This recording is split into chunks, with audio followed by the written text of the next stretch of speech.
संत ज्ञानेश्वरांनी जी भिंत चालवली ती ही भिंत आहे, तुम्ही बघू शकता मागे.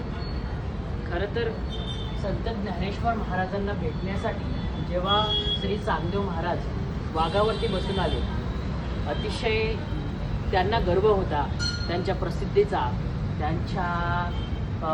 त्यांना जी सिद्धी प्राप्त झालेली होती त्या सिद्धीचा त्यांना अतिशय गर्व होता. आणि त्या गर्वामध्ये ते चांगदेव महाराजांना भेटण्यासाठी आले आणि तो गर्व तोडण्यासाठी संत ज्ञानेश्वर महाराज ज्या भिंतीवर बसलेले होते तेच भिंत त्यांनी चालवली.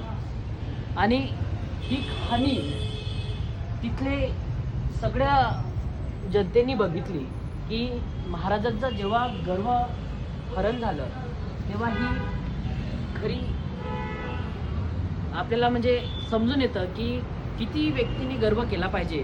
आणि या गोष्टीवर आपण लक्षात घेऊ शकतो की माणूस कितीही मोठा झाला, कितीही प्रसिद्धी मिळाली तरीसुद्धा त्याचा गर्व हरण होऊ शकतो.